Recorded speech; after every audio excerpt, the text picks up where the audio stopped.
Just in case you were a little confused about how the justice system works and who the laws apply to, last year, Hunter Biden blew off a congressional subpoena. Hunter Biden, the president's son, he decided he didn't want to testify before Congress, and he didn't have to. Then this year, January 2024, he showed up at a congressional hearing, but then a member of Congress appeared to speak, and Hunter Biden, as an expression of contempt for that member and for Congress itself, just walked out.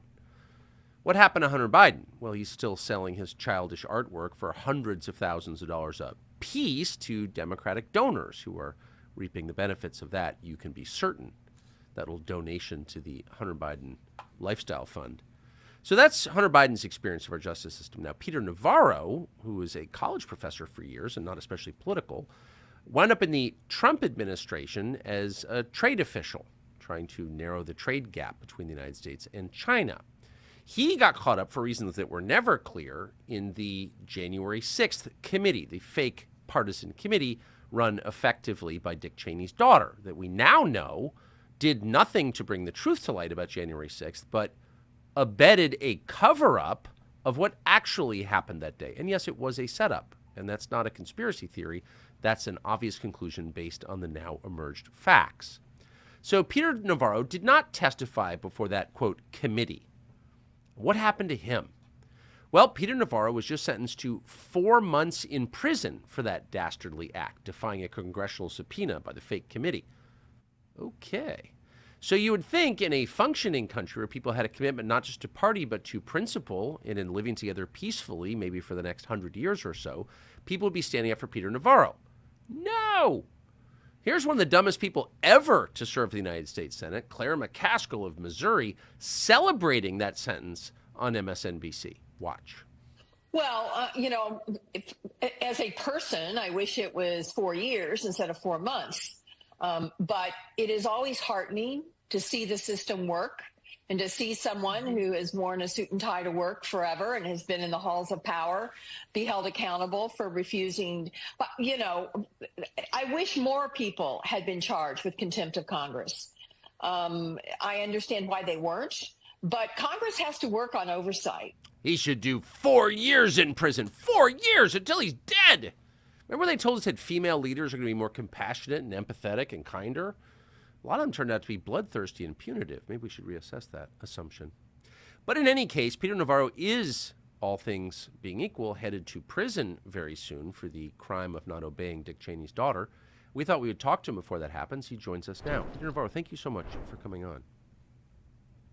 Tucker, so much appreciate this time. The best way folks out there in Tucker's America can help me right now is to go to my legal defense fund, givesendgo.com/Navarro. That's givesendgo.com/Navarro. I've already had to lay out over $500,000 in legal fees for the lower court that found me guilty of this charge. But Tucker, the good news here is that this is just going to be, in my hope and judgment, a landmark constitutional case on the constitutional separation of powers and the use of executive privilege as a tool of sound presidential decision-making. They're remarkable things. Wait, hold on. Wait. Peter, for 1 second. Yeah. First of all, I could not support you more vehemently. Yeah. I think you're being railroaded for political reasons. I think it's very obvious to any reasonable person watching this, whether that person voted for Trump or not, or likes you or not. Yep. But I don't think we're at the stage of regime collapse where constitutional precedents maybe are the operative question.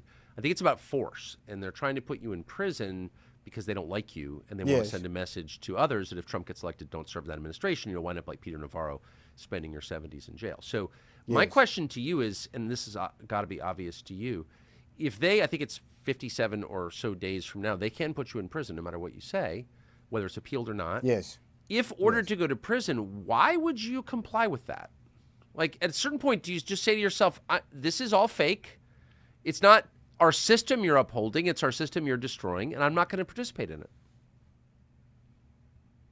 No, I obey the law. I obeyed the law when I failed to respond to congressional subpoena because the law, Tucker, for more than 50 years across Democrat and Republican presidencies has been that senior White House officials like me, alter egos of the president, shall not and cannot and legally cannot be compelled to testify before Congress. And the reason is very simple, is because executive privilege is something that goes right back to George Washington, our first president, who understood that confidential communications within the White House are critical to effective decision making. That's something that the Supreme Court has long recognized, and that's something that the Pelosi Congress with the J6 committee trampled all over.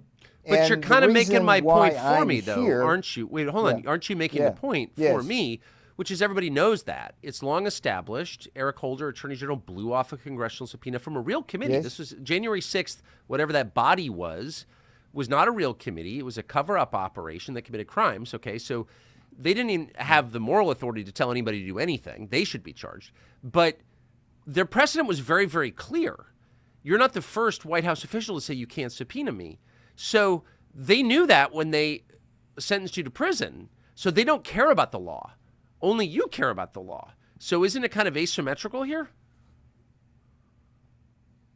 Well, it's certainly asymmetrical. They have the power, and it's my firm belief, as is yours, that we live in a world where the justice system has indeed been weaponized. I mean, look, they want to put Donald Trump in prison. There's no question about that. I'm the appetizer, as it were, the chum in the water, and we do have an election going on. It's very important to get him elected. But look, this issue from a legal point of view is interesting, Tucker, because I literally am the first person ever in this republic to ever be actually charged. All the other people you mentioned never got charged, so there's no what they call settled law. I mean, the central legal question is whether people like me can be compelled to testify for Congress. The law is not settled on that. The law is not settled on questions like, what's the burden of Congress to get the information it's seeking? They're not supposed to have investigations to punish people. They're supposed to seek information. And one of the remarkable things, Tucker, is that from the outset, I said, look, President has invoked executive privilege, which he undeniably did. It's not my privilege by law to waive, and I'm more than happy to comply with your subpoena if you just call the president and ask him to waive the privilege. You know what? Not one single phone call, either from the J6 people or the government itself. Instead, the government, this is your two-tier system. Instead of like calling me and saying, okay, we got an indictment, please peacefully surrender like they do with everybody else, they put me in leg irons. Leg irons. Of course they did, Tucker, as they did to Roger Stone and a lot of other people that you Yes. worked with. Like, Yes. and that's kind of Yes. my question. The whole